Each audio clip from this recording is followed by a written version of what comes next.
Hello every pony, Minty Pony here. My heater's on as usual.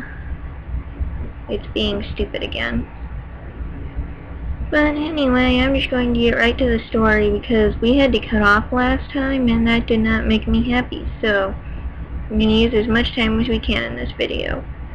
Although a new chapter did come up and I wish I was farther along in this reading because it's a really cool chapter. It's the special chapter. That's like the future, and I'm going to read it when I get to it because it's really cool. Or maybe I'll do it at the end of the reading, I don't know. Let me just get started before I waste too much time. They only appear as such to untrained eyes, Luna continued, gesturing towards the levitated fold at Twilight's right. On the inside, they are sociopathic, hateful creatures that only exist to make ponies suffer. She stepped forward. We shall not ask again. Turn those creatures over to us immediately. You witch, Rarity whispered, glaring daggers at the dark mare before her. Now wait just one apple-picking minute, Applejack objected from across the room. There ain't no way in Tartarus we're doing that, princess. Then thou shalt be destroyed, she yelled out. Try it, Fluttershy yelled in response, squeezing her full tighter against her chest. Yeah, Pinkie added. So be it. With that, the princess sent out an intense beam of dark green energy at the ponies before her, only to be blocked by a massive shield of purple light. Pinkie! Twilight called out, levitating the rainbow mane foal over in her direction. Got it, she answered, snatching the foal from the air. I'll hold her off. You girls find another way out, Twilight yelled behind her. But Twilight, Applejack objected. Now, Applejack, Twilight shouted, get the foals to safety. But no. Applejack hesitated a moment before running further into the mansion, Pinkie, Rarity, and Fluttershy following right behind her. You had better be right behind us, Twi, she yelled over her shoulder. I will be, Twilight called back, pouring all her energy into her shield. Luna responded by shooting another beam of green light at the shield, holding it this time so it continued to hammer against Twilight's defenses. The punishment for defying thy princess is death, she threatened. Perhaps if you were really the princess, I'd care, Twilight snapped back. Luna narrowed her eyes. What dost thou mean? She questioned, lowering her voice for the first time. The real Luna isn't cool nor this weak, Twilight explained, noting that the princess's beam of light had not made so much as a dent in her barrier. Also, her magic aura is not green, she added. The princess could only chuckle. Is that a fact? She asked. So what are you really? Twilight demanded. A changeling? Chrysalis? She added, narrowing her eyes. Not quite, came a deep, raspy, unexpectedly male voice from Luna's lips. Green smoke evaporated off the fake princess's coat as its forelegs unraveled into hairy pears that splayed out on either side of it. Its head sunk into its body where its mane turned a slightly thickly green color, and its face grew multiple green eyes and a pair of enormous fangs. Within only a few moments, the Princess of the Night had transformed into a monstrous spider that now stood before Twilight. Without another word, it spit a gob of acid at Twilight's head. It ripped through her shield, which was designed to repel magical energy, not physical force, and whizzed past her head, where it slammed into the stairs behind her, burning a hole in the stonework. Her shield breached. Twilight ran, lifting up the fallen chandelier from earlier, which stood in her path, and flinging it behind her at the monster, who quickly jumped out of the way of the incoming object and scurried after Twilight with surprising speed. Twilight galloped up the stairs and to the left as the spider pursued her. Cutscene. This way, girls, Pinkie said as she darted into the first floor's east hallway, the same one that led back to the room with the life mirror. Pinkie? Rarity called out, confused. Was there an exit here? The skylight, Pinkie answered. It's our best bet. The four ponies headed down into the stone passageway with 3 foals in tow, Rarity casting a rudimentary light spell as they did so, making sure the brightness was kept low so they wouldn't inadvertently set off the mirror again. They searched around the circular room for anything they could use to break the glass ceiling in the middle. In one part, Fluttershy found a pile of rusted armor and weaponry, sized for all sorts of creatures, lying abandoned on the floor. She called the other three over, and together they quickly hatched a plan. Pinkie took custody of the foals and tried to get them to stop crying, while both Fluttershy and Rarity grabbed a heavy mace from the pile. Fluttershy flew up to the edge of the skylight with the mace in her mouth and began hammering against the glass at the perimeter with it. Rarity did the same at the opposite end, using magic to levitate her mace up to the ceiling. Finally, Applejack lined the other heavy equipment in front of her and started to bucket straight at the mirror center. Between the three of them, they managed to put more and more cracks into the glass, until finally it completely shattered, dumping the boulders, logs, and gathered moss that had been piled up on top of it onto the floor of the room, likewise shattering the mirror on the floor with the impact.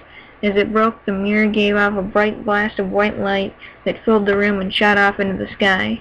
Pinkie reacted quickly and managed to cover the foal's eyes, but the rest of them were momentarily blinded by the blast.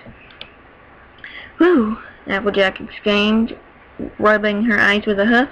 "I didn't expect that to happen." The others nodded woozily. "Right," Applejack said, determined. "You girls get these foals out of here. I'm going back for Twi." Chapter 4 again. Waiting for it to load because my computer is really slow sometimes. So, I have nothing to talk about. Do do do do do do do do do do do do do do do. So, you come to this channel often?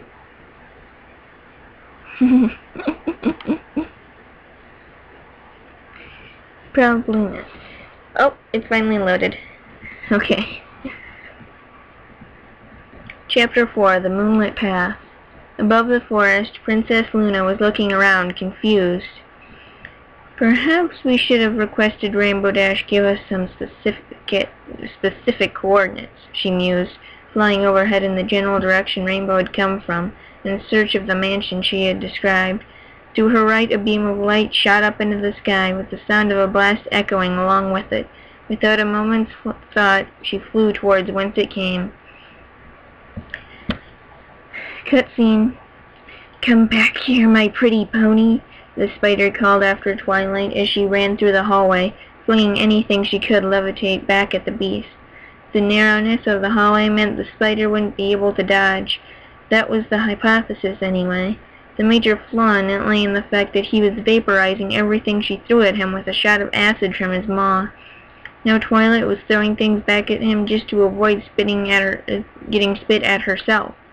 Still, she was running out of things to throw, not to mention the hallway to run through. She dodged into the last doorway at the end of the hallway just as another gob of acid flew by her face, burning through the wall at the end.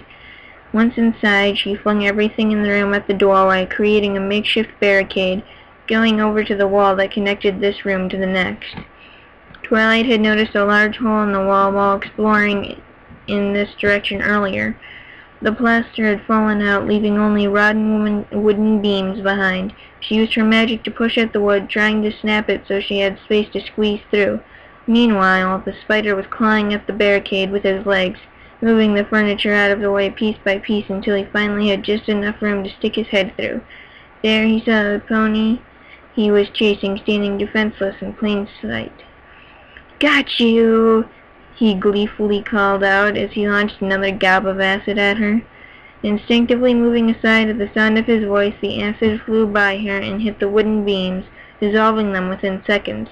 The two of them stared at the newly formed pony-sized hole in the wall for a second before Twilight gathered her magic and used it to shift all the objects in the barricade so that the spider's newly visible head was crushed up against the doorway. "Grog!" he croaked out. "Can't breathe!"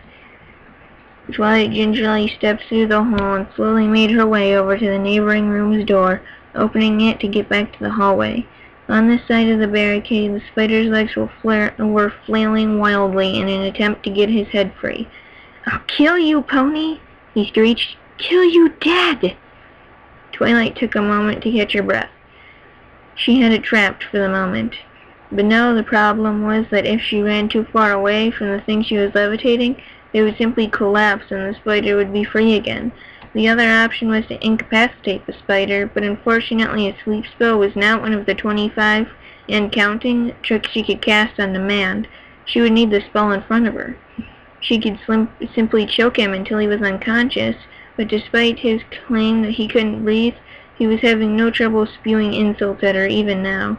Nevertheless, she attempted to suffocate the spider for a good 5 minutes before she began to feel her spell reaching its limit. Retreat it was then. Twilight stepped back from the spider to her maximum levitation range, then teleported away, back into the entrance hall where she found Applejack waiting for her. "There you are, Twi!" Applejack called out a little too loudly. "What happened to the princess?" "Shh," Twilight hissed, but it was too late. Hearing Applejack's voice told the spider that his prey hadn't gone far, and it hurriedly scuttled into the entrance hall. "Ponies!" it screeched. "I will drink dry your blood and lay eggs in your brains." "That ain't Luna," Applejack said flatly, eyes wide. "Move!" Twilight called out, shoving Applejack aside as another glob of acid was launched at the two of them. The two ponies spread out, but the spider was primarily interested in getting revenge on Twilight, and thus ignored Applejack and charged straight at her. Twilight shot off a few beams of energy, but it was barely slowing him down. He was about 2 feet away from her, mouth open and fangs primed to bite. This was the end. Ooh, I've got to end my recording soon. That seems like the absolutely perfect place to end it. It was the end. I think I'm going to end it there just to be cool. Also, my heater's turning on and I have less than 3 minutes left. So, like if you enjoyed, subscribe for more. My name is Metallic Minty Pony, and goodbye. My heater says hello because it's turning on. Ah well, goodbye.